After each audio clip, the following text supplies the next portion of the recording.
Astrastis. Minha irmã Bianca olhou meu noivo bem nos olhos e disse: ela só quer você pelo seu dinheiro, Rafael. Minha mãe sorriu do mesmo jeito que sorriu 12 anos atrás, quando achou que tinha me enterrado de vez. Pergunta para ela sobre o homem que ela andou escondendo. Eu não me defendi, não levantei a voz. Só fiquei ali na minha própria cozinha, segurando meu café com as duas mãos, enquanto as duas pessoas que deveriam me proteger tentavam destruir a única coisa boa que me restava. Elas não faziam ideia de que Rafael vinha juntando a verdade havia 5 meses. Não faziam ideia de que o homem que estavam tentando usar contra mim esperava havia 12 anos para falar. Elas achavam que estavam terminando o meu casamento. O que fizeram, na verdade, foi acordar o silêncio que eu vinha alimentando havia 12 anos. Meu nome é Marlene Andrade. Tenho 40 anos. Se essa história já está te deixando com raiva, deixa o like. Se inscreve e escreve nos comentários sua cidade e que horas são aí agora. Eu quero saber quem está ouvindo. Agora deixa eu te levar de volta para onde isso realmente começou. Não a cozinha. A cozinha foi só amanhã em que minha família descobriu que o silêncio no qual vinham confiando tinha parado de render juros. A história começou 12 anos antes, numa sala de contratação na Madison Avenue, quando eu tinha 29 anos, e minha mãe decidiu que eu não tinha direito a um futuro que não passasse por ela. Eu tenho um estúdio de design em Nashville chamado Andrade Interiores. 8 funcionários, uma sala de esquina no bairro do Gush, uma carteira de clientes que veio quase toda de um único telefonema em 2025, de uma mulher cujo marido jogava pelos Predators. No ano passado faturamos pouco mais de 1,6 milhão de dólares. Minha família não sabe desse número. Minha família acha que eu faço uns trabalhos avulsos. Esse mal-entendido não é acidente. Passei 12 anos escolhendo a dedo exatamente o que minha mãe e minha irmã têm permissão de saber sobre mim. Conheci Rafael Castelo em março do ano passado, numa festa beneficente para um hospital infantil. Ele era o tipo de homem que me fez 3 perguntas sobre um tapete persa antes de perguntar meu nome. Disse que trabalhava com uma consultoria estratégica chata. Depois descobri que a boutique dele, com escritórios em Nashville e Atlanta, tinha sido a razão de 2 dos meus clientes favoritos terem me encontrado. Ele pediu minha mão no dia 19 de setembro, na varanda de uma cabana alugada em Asheville. Chorei por 10 segundos e depois ri, e ele riu comigo. Não contamos para minha mãe por 2 semanas. Quando finalmente contei, ela disse as palavras que eu ouvia desde os meus 10 anos. Ele é um ótimo partido, querida. Essa foi a frase. Não foi que alegria por você. Não foi me conta tudo. Um partido. Como se Rafael fosse um peixe que eu tinha conseguido tirar de um lago que ela mesma tinha povoado. O casamento estava marcado para sábado, 2 de maio, na Igreja Episcopal São Jorge, em Belle Meade. 50 convidados no jantar de ensaio, na sexta-feira 24 de abril, no Hermitage, no centro. 60 na cerimônia. Meu pai, Eduardo, vinha de carro de Knoxville. Minha mãe e minha irmã estavam na lista de convidados porque eu ainda não tinha aprendido a fazer uma lista sem elas. 2 semanas antes do ensaio, minha mãe me ligou. Querida, eu e a Bianca estávamos pensando em passar aí na quarta de manhã para te ajudar com os lugares na mesa. Você não devia fazer tudo isso sozinha, meu amor. Eu estava sentada na cozinha do meu estúdio, olhando para o iPad em cima do balcão. O mapa de mesas já estava pronto. As flores pagas, o cardápio confirmado. Não havia nada em que ajudar. Eu sabia disso. Ela sabia que eu sabia. Seria ótimo, mãe. Às 8. Desliguei. Não liguei para o Rafael. Mandei uma mensagem com 3 palavras. Elas vêm quarta. Ele respondeu com uma. Pronto. Paz. Eu já tinha aprendido. Tem prazo de validade. Minha mãe estava quieta havia quase 1 ano porque achava que eu finalmente tinha dado a ela o que ela queria. Um homem bacana. Um anel bonito. Um final público e digno para o longo e vergonhoso capítulo da filha caçula que era independente demais para o próprio bem. Ela não sabia o que estava guardado no bolso do paletó do Rafael naquela manhã de quarta-feira. Não sabia o que eu vinha reunindo, havia 10 meses, num documento do Google chamado Setembro. Não sabia que o surto que ela contava para a família, que eu tinha tido em 2019, tinha uma testemunha. E que essa testemunha esperava desde 2019 para ser feita uma única pergunta simples. A cozinha já estava perdida quando ela entrou pela porta. Ela só ainda não sabia. Quero te contar sobre uma garota de 29 anos. Ela não sou mais eu, mas ainda mora no fundo do meu peito. E em certas manhãs eu consigo ouvir a respiração dela. Em maio de 2019, eu me formei na Universidade do Tennessee, em Knoxville, em design de interiores. Eu não dormia direito havia 3 semanas. Estava esperando uma carta. A carta chegou no dia 18, num papel creme, com um timbre discretamente gravado em relevo. Marlowe and Voss Design Group, Madison Avenue, Nova York. Um estágio de verão. $3.700 por mês, por 3 meses. Moradia num apartamento compartilhado em Murray Hill, organizada por um pequeno programa que a empresa mantinha para estagiários de fora da cidade. A carta era assinada pelo diretor criativo. O nome dele era Theodore Marlowe. Liguei para aceitar. Ele tinha uma voz cuidadosa. Perguntou qual paleta eu tinha usado no projeto da página Seventeen. Perguntou se eu tinha lido um livro específico de um arquiteto italiano. Eu disse que sim. E disse por que discordava do capítulo 4. Houve uma pausa do outro lado da linha. Depois ele riu e disse: Vou te ver no dia 12 de junho, senhorita Andrade. Emoldurei a carta. Pendurei na parede acima da minha escrivaninha, no apartamento da faculdade. Liguei para o meu pai, que disse que tinha orgulho de mim. Liguei para minha mãe, que perguntou o nome da empresa 3 vezes.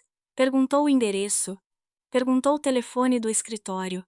Perguntou o nome do diretor criativo. Li tudo para ela, direto da carta. Ela anotou. Eu namorava um rapaz naquele verão.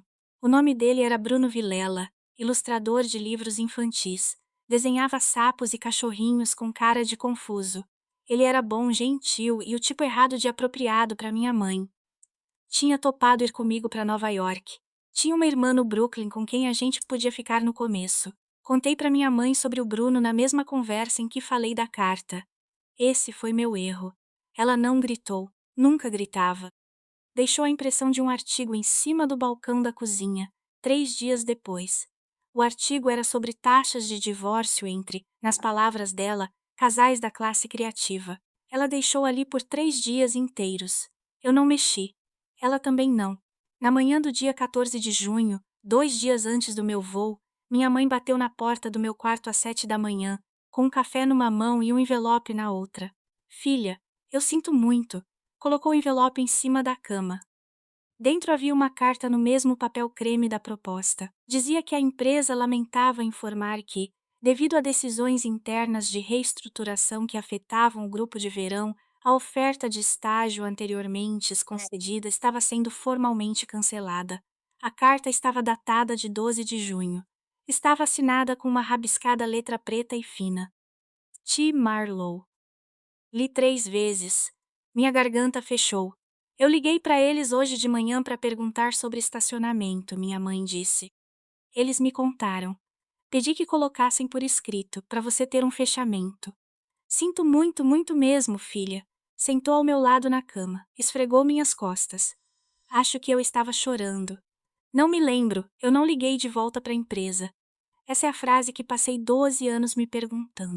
Eu não liguei, o Bruno me disse para ligar.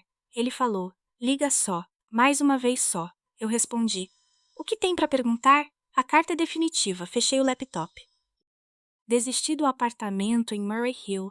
Avisei a coordenadora do programa por um e-mail educado que eu não ia mais. Eu não sabia que minha mãe tinha digitado aquela carta de cancelamento no computador de mesa da família.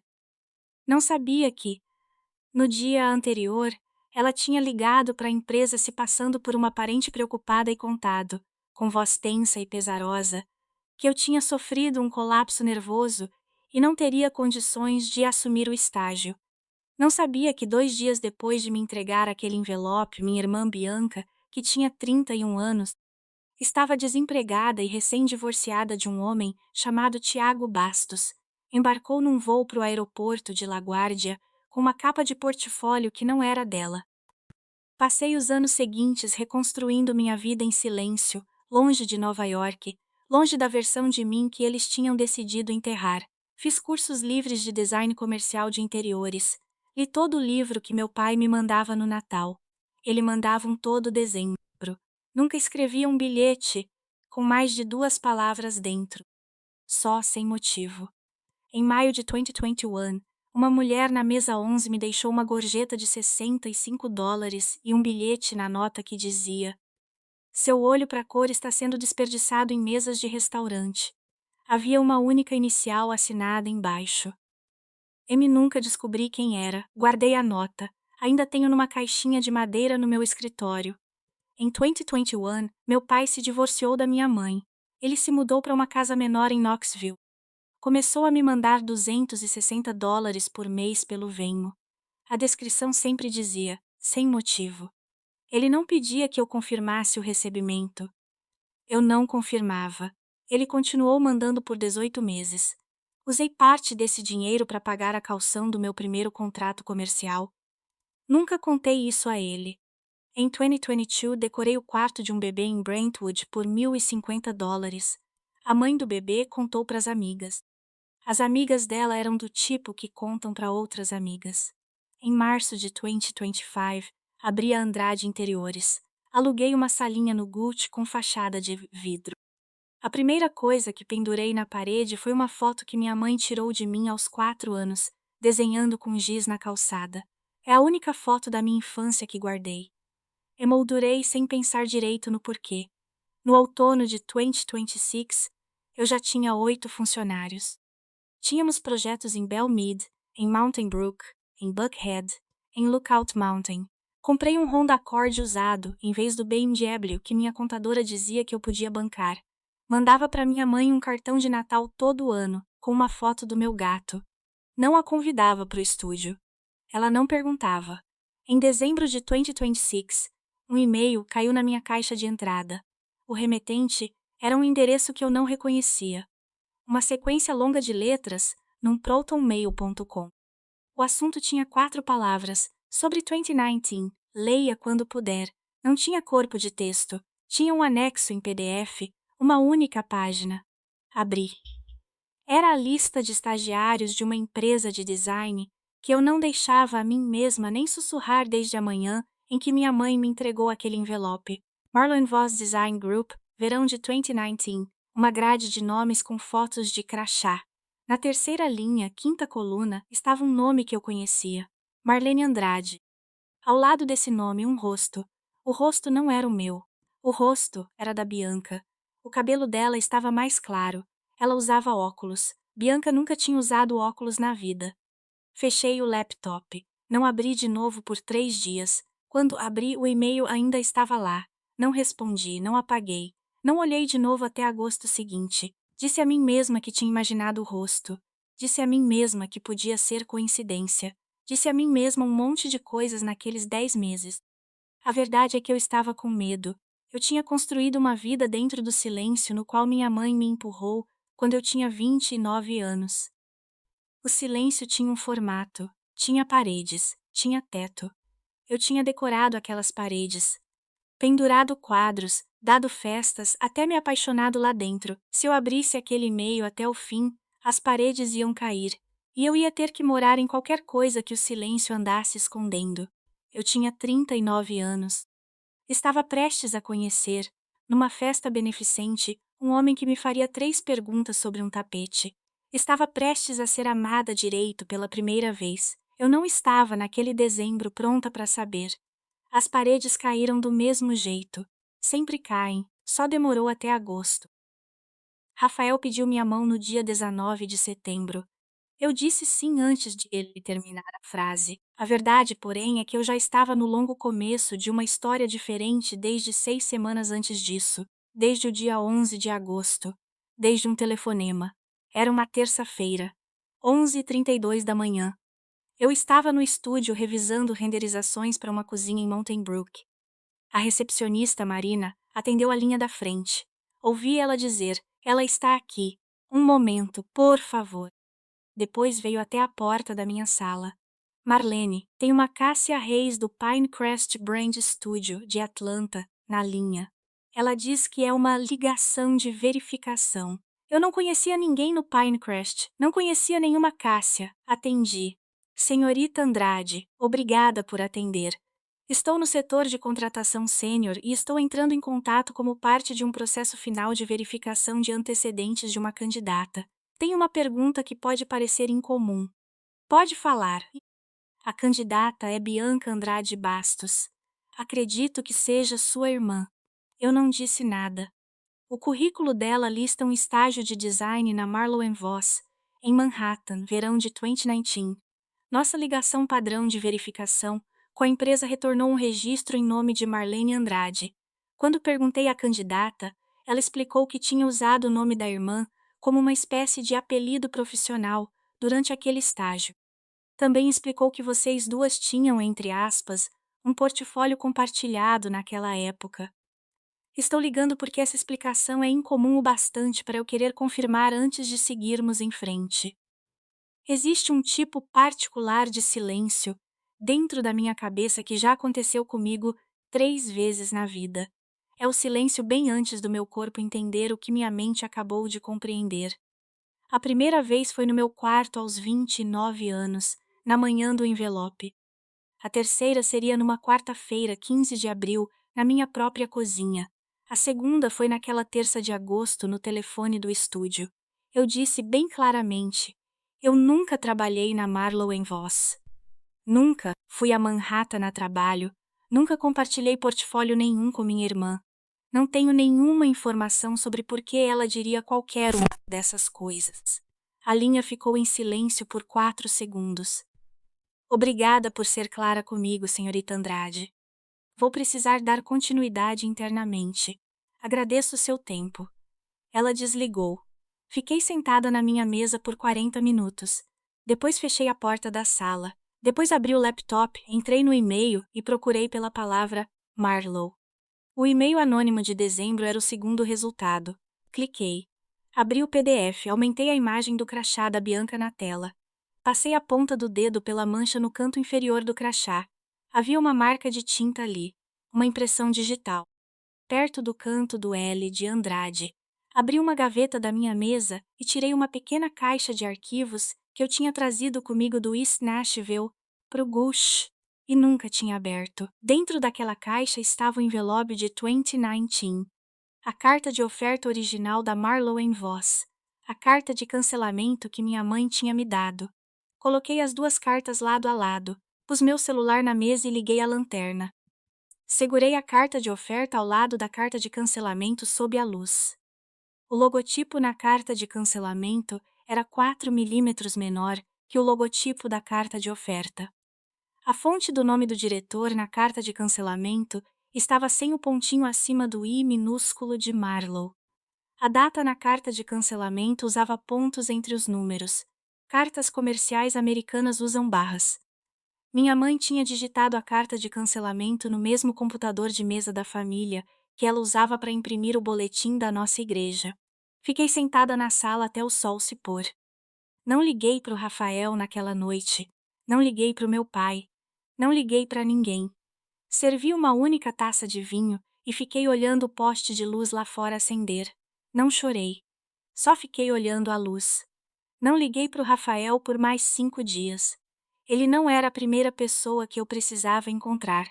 Se você já sentou numa sala silenciosa e percebeu que uma história que você vinha vivendo desde os 22, os 29, os 30 anos não era a sua história, escreve uma palavra nos comentários. Só escreve testemunha. Eu queria saber quantos de nós existem. Depois volta, porque o homem que eu precisava encontrar primeiro esperava, havia 12 anos para que eu o encontrasse. Encontrei Teodoro Marlow no LinkedIn na terceira semana de novembro.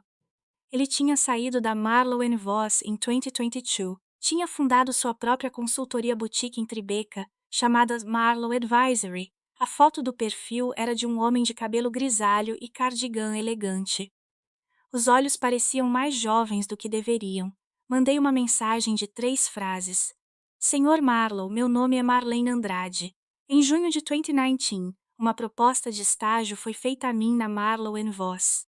Fui informada de que uma mulher se passou por mim naquele verão. Gostaria de 15 minutos do seu tempo, pessoalmente, quando for possível. Ele respondeu em 19 minutos. Senhorita Andrade, esperei 12 anos por essa mensagem. Tenho qualquer horário livre na quinta-feira, 11 de dezembro, que funcione para você. Li a frase esperei 3 vezes, fechei o laptop. Desci até a cozinha, fiz um chá e sentei no chão, encostada no armário, até a chaleira parar de apitar. Depois comprei uma passagem.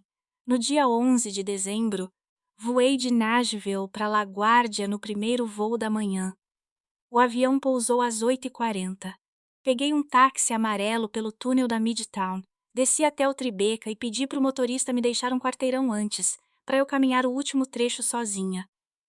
O saguão da Marlow Advisory ficava no 12º andar de um prédio na Greenwich Street, piso de carvalho, uma recepção pequena com uma única tulipa amarela num vidro. Uma mulher de cabelo grisalho estava atrás da mesa. O crachá dizia Yvette. Ela me olhou por um segundo comprido. Senhorita Andrade? Não formulou como pergunta. Sim. Ele está esperando você. Por favor. Ela me levou até uma sala no canto. Teodoro Marlow se levantou de trás da mesa, num cardigan cinza sobre uma camisa branca. Olhou para o meu rosto, depois para uma pasta já aberta na mesa, depois de novo para o meu rosto. A senhorita trouxe sua carta de oferta, senhorita Andrade? Balancei a cabeça. Tirei a carta da bolsa. Ele pegou, colocou ao lado de uma folha, na pasta em cima da mesa, segurou as 2 páginas sob o abajur. Ficou em silêncio por talvez 8 segundos. Depois sentou. A senhorita é a de verdade. Disse isso para a mesa, não para mim. Eu sentei. Ele me serviu água de uma jarra. Eu tive 2 suspeitas em 2019, senhorita Andrade, e carrego as 2 desde então. A primeira era de que a jovem que chegou em nome da senhorita no dia 12 de junho não era a designer com quem eu tinha falado ao telefone em maio.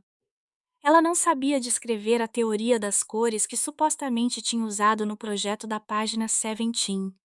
Disse que não lembrava nem do próprio parágrafo do capítulo 4. A segunda era de que algo tinha acontecido com a senhorita. Tentamos ligar para sua casa 2 vezes na segunda semana de junho. Deixamos 2 recados de voz. Nunca tivemos retorno. A jovem que chegou insistiu que era a senhorita. Tinha o que parecia ser seus documentos. Tinha uma capa de portfólio que batia com as fotos que a senhorita tinha nos mandado. Não tínhamos base para chamá-la de mentirosa. Cometemos o erro. Ele fez uma pausa. Em outubro, depois de termos motivos para dispensá-la por plágio, tentei escrever um bilhete particular para o endereço da sua inscrição original. O endereço era uma caixa postal. O bilhete voltou. Disse a mim mesmo que ia deixar isso quieto. Disse a mim mesmo que tinha imaginado um problema onde só havia o fracasso comum de uma turma de estágio. Menti para mim mesmo por 12 anos. Ele empurrou uma pasta preta pela mesa até mim. Isto é o que guardamos. A ficha de admissão, a foto do crachá, as avaliações de desempenho, os achados de plágio, os 2 telefones que tentamos em junho, o texto dos 2 recados de voz, a nota interna de outubro, de quando tentei escrever para a senhorita, a carta de demissão assinada. A assinatura na demissão dela não é sua. A assinatura na ficha de admissão original também não é sua. Toquei na pasta. Não abri. Senhor Marlow, minha mãe estava com meu celular antigo naquele junho. Nunca recebi aqueles recados de voz. A assinatura na ficha de admissão deve ter sido da minha irmã, Bianca, que tinha 31 anos naquele verão e estava desempregada. Os olhos dele se fecharam por um segundo. Entendo. Olhei para o quadrinho na parede atrás da mesa dele. Era abstrato, em tons de osso, ferrugem e um verde profundo que eu tinha usado no meu portfólio de faculdade. Aquele quadro, eu disse. Sim, é do meu portfólio. Sim, comprei o original num leilão em 2021. Eu conheci o trabalho, quis ter por perto. Não chorei até estar de volta no elevador. Chorei no táxi a caminho de LaGuardia. Chorei na sala de embarque do aeroporto. Liguei para o meu pai do portão. Eu não falava com meu pai fazia 12 anos. Ele atendeu no segundo toque. Marlene! Pai! Ele começou a chorar antes de mim. Eu vou aí. O que você precisar, na hora que for. Esperei mais 3 dias antes de ligar para o Rafael. Eu precisava ter a pasta em mãos. No dia 15 de dezembro, numa segunda à noite, pedi para o Rafael vir depois do trabalho. Ele chegou às 18h12, estava chovendo. Tirou o casaco, olhou para a pasta aberta na minha mesa de centro e não disse nada. Eu falei: preciso que você escute até eu terminar. Depois eu deixo você perguntar qualquer coisa. Ele sentou. Comecei do começo que eu precisava começar. Junho de 2019. Um trem que eu nunca peguei, um envelope numa cama, uma irmã que voou para Nova York num nome que não era dela, um diretor criativo que carregou uma pasta por 12 anos. Falei por 14 minutos. Ele não me interrompeu nenhuma vez. Eu tinha contado o tempo no relógio da cozinha antes, porque tinha medo do que ia acontecer no rosto dele. O rosto não mudou. Ele olhou as fotos das cartas de cancelamento lado a lado com a de oferta. Olhou a imagem do crachá da Bianca. Olhou a cópia da carta de demissão assinada com uma letra que não era minha. Quando parei de falar, ele disse uma única frase. Você não teve nenhum surto. Não. Eu sabia que tinha algo errado. Ele pegou o celular. Abriu um app de notas. Virou a tela para mim. Havia um arquivo chamado Marlene, Dia de Ação de Graças. Rolei a tela. Ele tinha feito 4 anotações durante o almoço na casa dos pais dele, no dia 25 de novembro. Cada anotação era uma frase que minha mãe ou a Bianca tinham dito sobre meu surto, que não batia com uma frase que uma delas tinha dito antes, na mesma conversa. Ele vinha prestando atenção, havia 4 horas e escrevendo no colo. Há quanto tempo você guarda isso? Desde o dia de ação de graças. Você não me contou nada.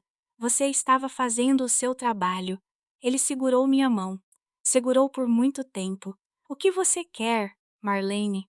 Eu contei. Eu não queria processar ninguém. Não queria polícia. O prazo tinha vencido para tudo aquilo. Eu queria que o silêncio parasse. Queria minha mãe e minha irmã numa sala, com as pessoas que elas mais amavam, quando o silêncio parasse. Queria meu pai de volta. Queria um casamento que fosse realmente meu. Rafael escutou, depois disse: se a gente fizer isso em público, faz onde elas não vão conseguir voltar atrás. Sim. Sexta-noite, 24 de abril. O Hermitage. Sim. Ele ficou pensativo, foi até a cozinha. Voltou com uma xícara de chá. Colocou na mesa. Quando Teodoro vem pro ensaio? Sexta às 6. Que horas é o voo? Ele não perguntou se eu tinha certeza. Perguntou o horário. Foi nesse momento que eu soube exatamente com quem eu estava prestes a casar. Passamos os 4 meses seguintes nos preparando em silêncio. Dei ao Rafael a senha do documento do Google que eu vinha mantendo desde setembro. Ele começou o próprio arquivo, embaixo do meu. Conversou com o pai dele, Carlos Castelo, sobre convidar Bernardo Voss para o ensaio, sob o pretexto de uma apresentação de negócios amigável. Bernardo era primo mais novo de Henrique Voss, que tinha cofundado a Marlowe Voss, com Teodoro em 2000. Bernardo estava na sala quando a empresa decidiu demitir a estagiária que entrou em nome de Marlene Andrade, em outubro de 2019. O pai do Rafael concordou sem perguntar por quê. O pai do Rafael tinha gostado de mim de cara. A mãe dele também, Helena. O tio dele também, Walter. No começo de março, minha mãe contratou uma consultora de casamento que eu não tinha pedido, uma mulher chamada Viviane Drex. Ela ligou para o meu estúdio com detalhes demais que não deveriam ser dela. Deixei ela achar que tinha acesso. Eu e o Rafael tiramos print de cada mensagem que ela mandava. Na segunda semana de março, Bianca cruzou com o Rafael num bar em Germantown chamado Henrietta Red. Ela estava bebendo vinho branco. Falou por 40 minutos sobre como eu nunca tinha me recuperado direito de 2019, sobre como ela só esperava que eu não estivesse fazendo com ele o que fiz com a família. Rafael pagou a bebida e foi embora. Me contou aquela noite, eu sorri para ele. Ela está testando a história, ele disse. Ela está prestes a descobrir que a história tem testemunhas. Uma semana depois, a mãe dele recebeu uma carta anônima em papel branco liso. Antes do seu filho se casar com essa mulher, pergunte a ela sobre o homem que ela vem vendo em Manhattan. Helena ligou para o Rafael. Ela tinha lido uma vez, calmamente e queimado. Só achei que você devia saber, filho. Ela não me ligou. Confiava em mim. Chorei no banheiro do estúdio por 10 minutos depois que o Rafael me contou. Não de medo, porque eu não sabia, até aquele momento, o que era ser confiada por uma mulher mais velha. Na última semana de março, minha mãe e minha irmã vieram até meu apartamento para o brunch de domingo. Chegaram às 11. Trouxeram um buquê de lírios. Bianca elogiou meu balcão.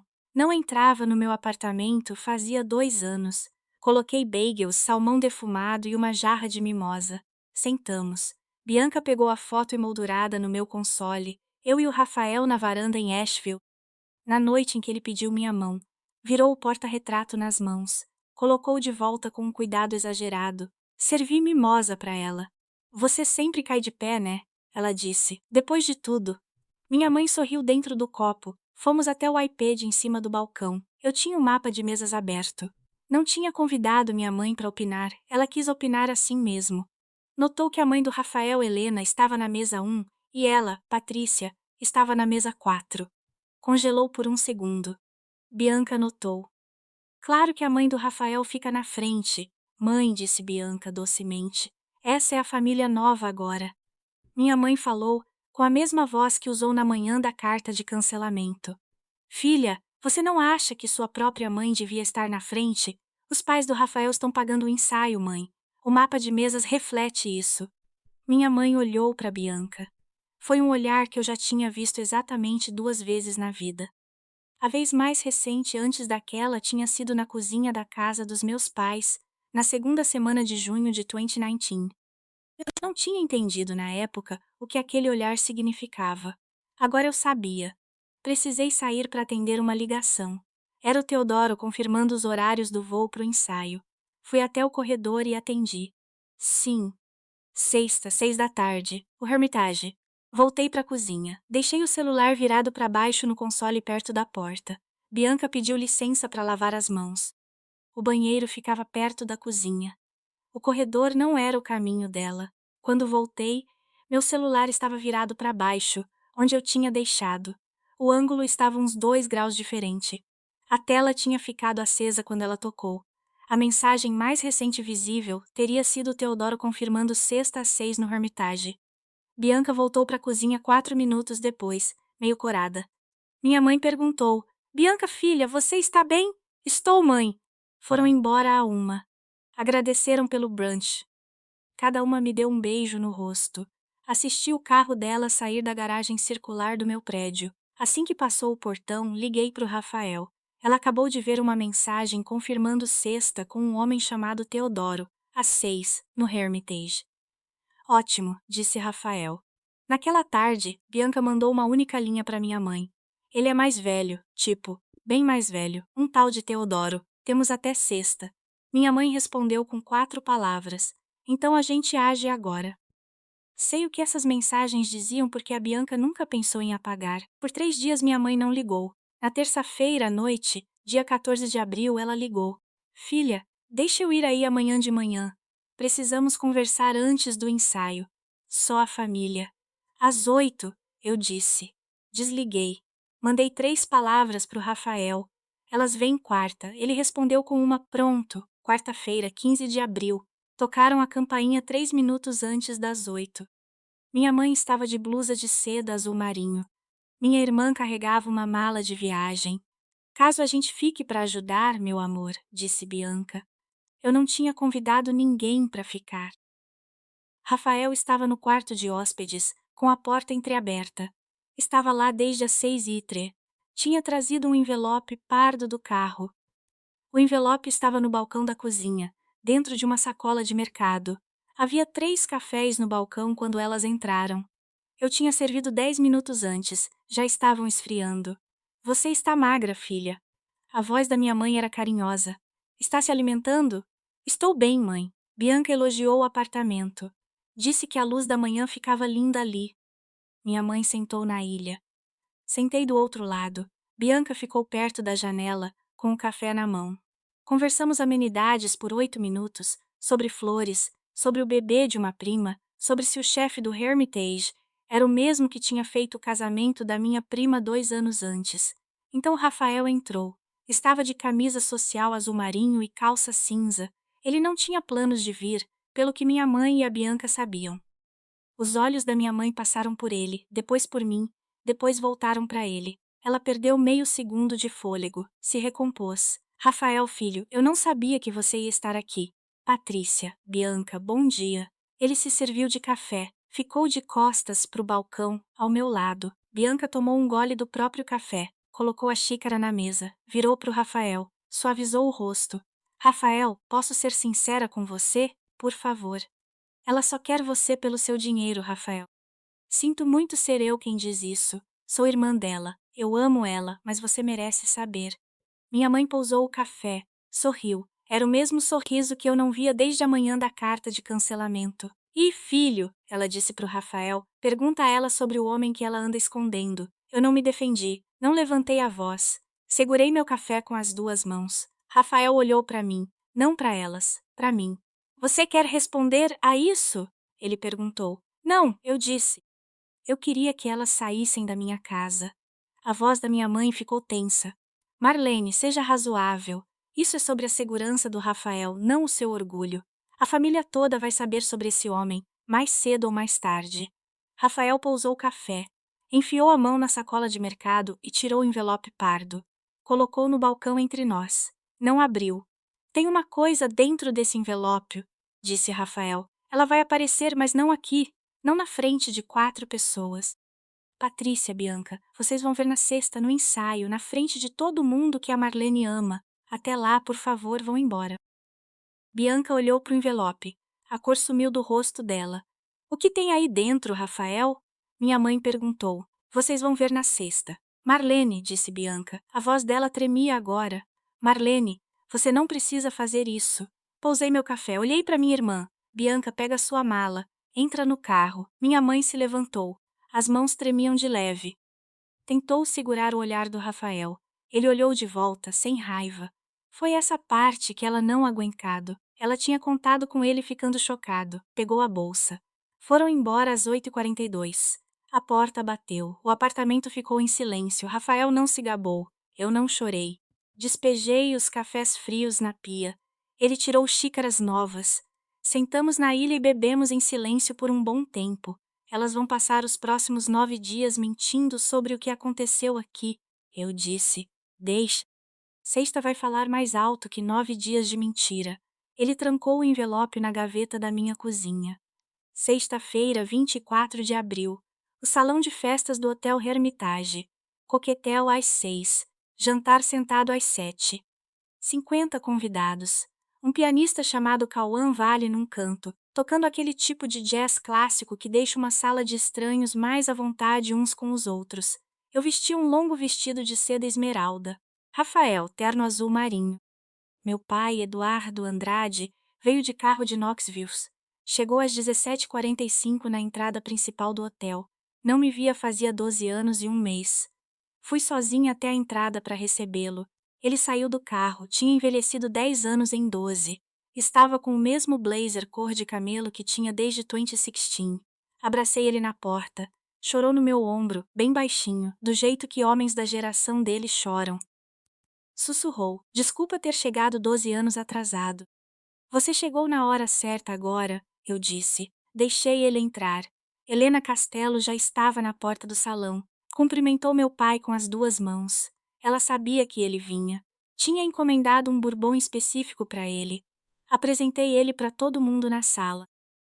Teodoro Marlowe chegou às 18h15. Eu tinha dito para minha mãe e minha irmã que chegaram juntas às 18h08, que ele era um amigo de família da Helena, de Nova York. Apresentei ele para elas. Ele apertou a mão de cada uma. Senhora Andrade, disse ele para minha mãe, segurando a mão dela um segundo a mais do que o necessário. Acho que já conversamos ao telefone, verão de 2019. O rosto da minha mãe empalideceu por um quadro. Depois ela sorriu. Receio que não me lembre. Tudo bem, ele disse. Eu me lembro. Ele soltou a mão dela. Bernardo Voz estava no salão. Tinha chegado com o pai do Rafael. Era um homem robusto, de cabelo grisalho, terno cinza carvão. Tinha um copo de vinho tinto. Fez um aceno de cabeça para o Teodoro do outro lado da sala. Teodoro acenou de volta. Minha mãe não viu o aceno entre os dois. Minha irmã viu. Fomos para as mesas às 7. Helena Castelo se levantou no lugar dela, ergueu a taça. A minha futura nora, disse ela, que construiu uma vida quieta e linda a partir do absolutamente nada. A Marlene, que merece cada minuto disso. A sala ergueu as taças. 48 taças. A mão da minha mãe na taça estava rígida, a da Bianca mais ainda. Quando os brindes começaram a circular pela sala, minha mãe se levantou. O lugar dela era na mesa 4. Ninguém tinha pedido que ela fizesse um brinde. A sala se virou educadamente para ela. Eu queria compartilhar uma coisa sobre nossa família. É algo que o Rafael merece ouvir antes do casamento. Helena Castelo pousou a taça com muito cuidado. Carlos, o pai do Rafael, não se mexeu. Walter Castelo, que tinha 48 anos e era juiz federal aposentado, olhou para o sobrinho por cima da borda da taça. Minha mãe sorriu. A Marlene sempre foi nossa sonhadora. Sempre foi um pouco frágil. A gente é tão grato, todos nós, que o Rafael a encontrou. Bianca se levantou em seguida. Não esperou minha mãe terminar, ergueu a taça. Sorriu para o Rafael. Como irmã mais velha dela, eu só quero dizer uma coisa hoje. Rafael, você é um bom homem, e homens bons merecem honestidade. Ela só quer você pelo seu dinheiro. Eu não estaria te contando isso se não amasse ela o bastante para querer que ela seja honesta. Um leve murmúrio percorreu a sala. Não foi um suspiro. Foi uma respiração presa, multiplicada por 46 pessoas. Minha mãe assentiu, como se a Bianca tivesse acabado de dar uma bênção. E Rafael querido, pergunta a ela sobre o homem que ela anda escondendo. Bianca sorriu. Era um sorriso que eu conhecia desde os meus 12 anos. Coloquei meu guardanapo na mesa. Não me levantei. Olhei para o Rafael. Rafael se levantou. Enfiou a mão no bolso interno do paletó. Tirou o envelope pardo da minha gaveta de cozinha, colocou na mesa. Abriu. Tirou uma fotografia e colocou sobre a toalha branca. Pegou de novo e estendeu na direção da Bianca. Você quer dizer esse homem? Ele perguntou. Os olhos da Bianca bateram na foto e travaram. A cor sumiu do rosto dela. Ela não falou. Este é Teodoro Marlowe, disse Rafael. Virou um quarto de volta para que a sala visse a fotografia. Era uma foto que eu tinha tirado em Tribeca em dezembro, na Greenwich Street, na frente do prédio onde ficava a Marlowe Advisory. Teodoro estava na fotografia. Era o homem que tinha esperado 12 anos. O Sr. Marlowe foi, em 2019, o diretor criativo que ofereceu pessoalmente um estágio à minha noiva. A oferta foi cancelada por escrito no dia 14 de junho daquele ano, numa carta assinada em nome dele. A carta era falsa. Foi digitada no computador de casa da mãe da minha noiva. O estágio foi então assumido, naquele verão, por uma mulher que voou para Manhattan usando o nome da minha noiva. Essa mulher foi demitida pela empresa em outubro, por plágio. A assinatura na carta de demissão dela não é da minha noiva. A assinatura na ficha de admissão também não é. A sala gostaria de adivinhar qual mulher, aqui presente hoje, fez aquele estágio. A sala não precisou adivinhar. Teodoro se levantou na mesa 8, ergueu uma pasta preta e fina. Tenho aqui a foto original do crachá, disse ele, calmamente, se dirigindo à sala como quem se dirige a uma pequena reunião de diretoria. Quem quiser comparar os rostos é bem-vindo a fazê-lo. Carrego essa pasta há 12 anos. Minha mãe segurou o braço da Bianca com força. Se levantou. A voz quebrou antes da compostura. Isso foi há 12 anos. Deixa pra lá. A sala ficou muito quieta. 11 segundos de silêncio, eu contei. Meu pai se levantou. Não levantou a voz. Patrícia, senta. Você já falou bastante por uma década. Ela não sentou. Olhou em volta da sala. Procurava um rosto amigo. Não achou nenhum. Walter Castelo, que tinha presidido 20 anos de tribunais federais no meio do Tennessee, olhou para ela exatamente como um homem. Olha para uma testemunha que acabou de se desmentir sozinha. Walter pousou a taça. Acho que todos nós gostaríamos de ouvir a Marlene, disse ele. Eu me levantei. Não tirei nenhum papel do bolso. Não levantei a voz acima do tom de conversa. Olhei primeiro para o meu pai, depois para Helena, depois para o Rafael e por fim para a sala. Em junho de 2019, eu disse: Recebi a oferta de um estágio remunerado de verão na Marlowe and Voss Design Group, em Manhattan.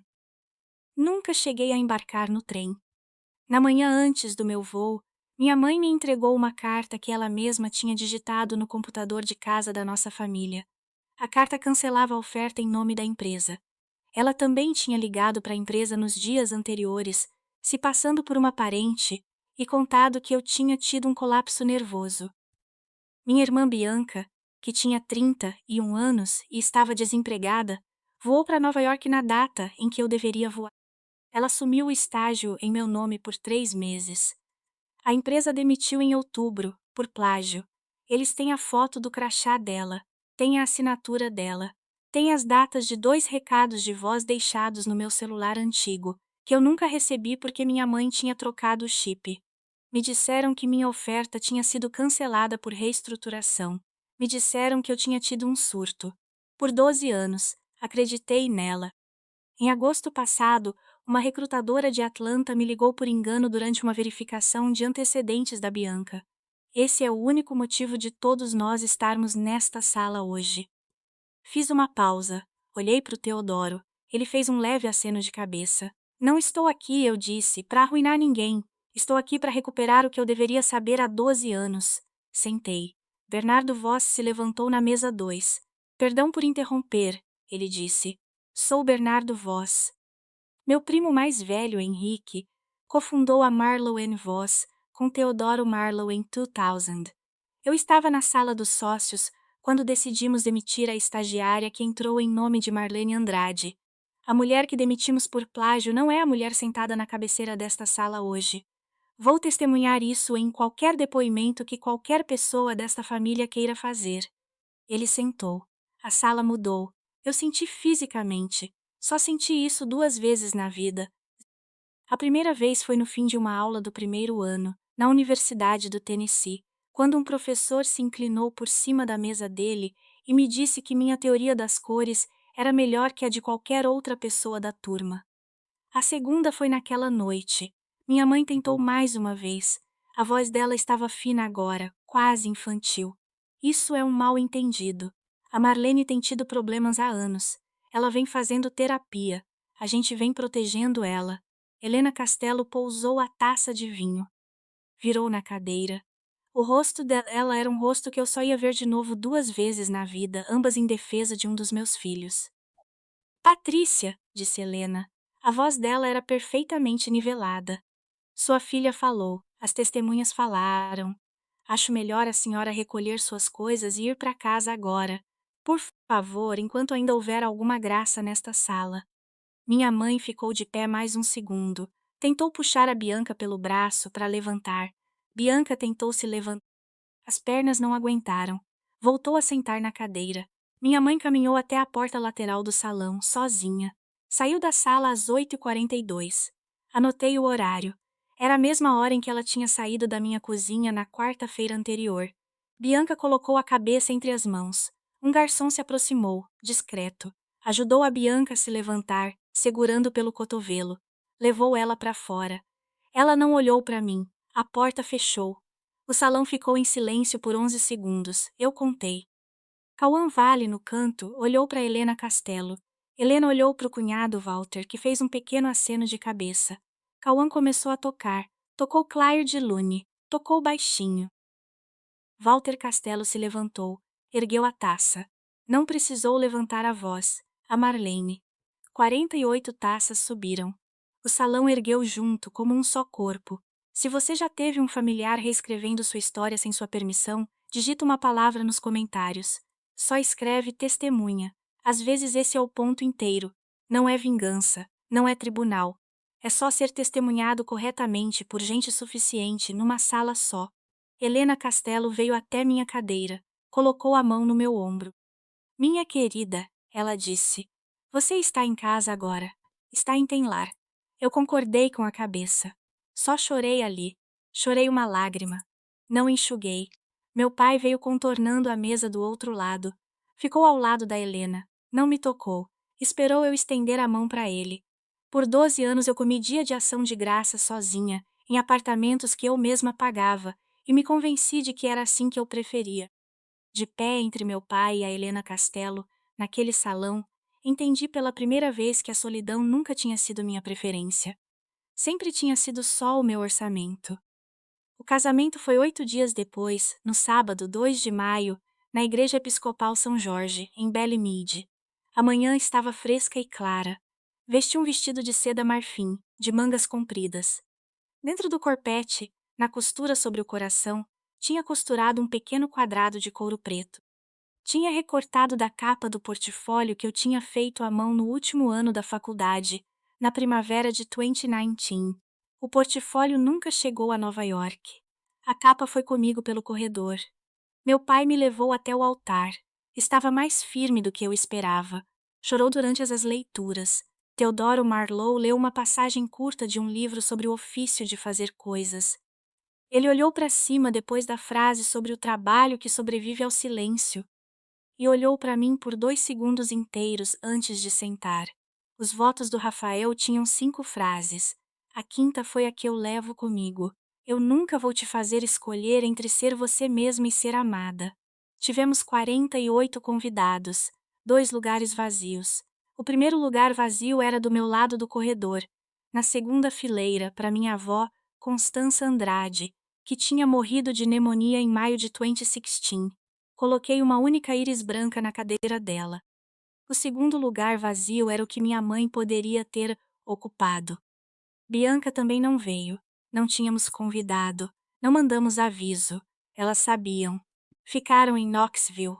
Aprendi o resto nas semanas seguintes. 5 dias depois do ensaio, o Pinecrest Brand Studio cancelou a oferta para Bianca. Ela teve uma ligação com o departamento jurídico da empresa que durou 4 minutos. A ligação foi seguida de uma carta citando declarações materialmente falsas na candidatura dela. Nos 10 dias seguintes, 2 dos clientes menores da Bianca em Atlanta cortaram os contratos com ela. Bianca colocou a casa à venda. Voltou para Knoxville. Na semana depois do casamento, minha mãe foi educadamente informada pela presidente do clube de jardinagem de Knoxville de que a associação dela não seria renovada na próxima revisão anual. 3 mulheres com quem ela era próxima havia 20 anos pararam de atender o telefone.